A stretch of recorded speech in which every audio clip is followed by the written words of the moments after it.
Today, we talk about a 127-kilometer stretch of asphalt that has become Nigeria's most expensive graveyard. On December 29, 2025, the world watched in horror as news broke. Anthony Joshua, the two-time heavyweight champion, survived a ghastly accident on the Lagos-Ibadan Expressway. While the champ is alive, the road claimed the lives of his brothers, Sina Gami and Lateef Ayadil.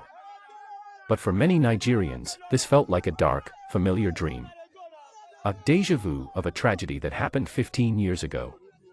The year was 2010. The victim was a young man named Oladapo Olaton Olanipakan, the legendary Dagrin. Two icons, two different eras. But the same killer, a stationary truck parked on a dark highway. Why, in 2026, is Nigeria still losing its brightest stars to the same primitive failure? This isn't just an accident report, it is a trial of a system that has refused to evolve while its citizens pay the ultimate price. Let's go back to April 2010. Dagrin was the voice of the streets. He was the man who gave hope to every boy in Mushin and Meiran. His death wasn't just a car crash, it was a systemic execution. His Nissan Maxima slammed into a parked truck in front of a police station. Think about that. A hazard was parked in front of a law enforcement building, and nobody moved it. There were no reflectors. No warnings. Just a wall of iron waiting in the dark. For 8 days, Nigeria held its breath as he fought for his life at Luth. But the system failed him. The lack of immediate trauma care, the delay in surgery, and the sheer impact of hitting an unlit, iron wall on the road took him from us. We cried. We promised reform. We said, never again. We held candlelit processions and promised that no other star would be dimmed by a parked truck. But as we've seen with Anthony Joshua, never again is a hollow lie in Nigeria. 15 years later, the same script is being written with different names. Before we dive deeper into the technical failures of this road, please take a moment to like this video, share it to raise awareness, and subscribe to this channel. Your engagement helps us speak truth to power and keep these stories alive so they are never forgotten. Now, fast forward to the present day. Anthony Joshua, a man who has conquered the world, comes home to celebrate his roots. He is traveling in a state-of-the-art SUV with a professional team. On the Lagos-Ibadan Expressway, a road that has been under construction for longer than some of you watching this have been alive, his tire bursts. In a functioning country, a tire burst on a highway leads to a controlled stop on a wide, paved shoulder. In Nigeria, it leads to a collision with a stationary truck. The impact was devastating. Sina Gami and Lateef Ayadil didn't stand a chance. AJ survived, not because the road was safe, but because he could afford a vehicle with a 5-star safety rating and immediate private medical evacuation. But what about the 200 million Nigerians who can't afford a bulletproof Lexus?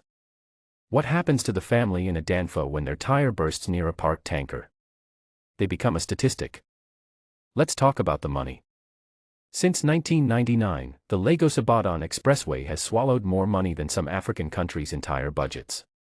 From the days of Courtney to the Julius Berger and RCC contracts, the figures are staggering. Over 300 billion naira has been committed to this road across 3 decades. So, where did the money go? Look at the lighting. Why is the busiest road in Africa pitch black at night? Look at the recovery system. Why does it take 24 to 48 hours to remove a broken-down truck from a high-speed lane? Look at the tolls. We pay for the road, but we don't get the safety. The system has failed because the road is treated as a project for embezzlement, rather than a corridor for survival. Every unpainted median and every missing streetlight is a kickback in someone's pocket, paid for with the blood of travelers. The failure doesn't end on the asphalt, it continues in the hospital wards. When Dagrin crashed, he went to a public hospital, and we saw the struggle for basic supplies and specialized care. When AJ crashed, he was moved to elite private care at Lagoon and Duchess hospitals. This is the two Nigerias. If you are a regular citizen on that road today, and you have an accident, your chances of survival are less than 20%. There are no ambulances stationed at 10-kilometer intervals. There is no air ambulance for the common man. There isn't even a functioning emergency 911 style system that works. The system is designed to protect the elite and bury the poor. This is the harsh truth that Anthony Joshua's accident has once again exposed. We are living in a country where your survival depends on your bank account, not your right to life. We cannot keep mourning icons while the root cause remains.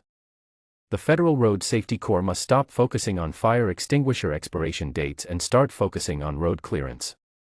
If a truck breaks down, it must be towed within 30 minutes, or the owners and the agency must face the law. The Ministry of Works must be held liable for every life lost due to uncompleted sections of the road. To Anthony Joshua, we send our deepest condolences for the loss of your brothers, Sheena and Lateef. To the fans of Dagrin, we say the fight is not over. Nigeria is a country that consumes its best because it refuses to fix its worst. It's time to demand a road that leads to our destination, not to our graves. I am Liam Armstrong, and this is the reality of the Nigerian road. What do you think? Is it time to sue the government for road negligence? Have you lost someone on this road? Let us know in the comments below. Don't forget to subscribe for more deep dives into the issues that matter. Goodbye, and stay safe on the road.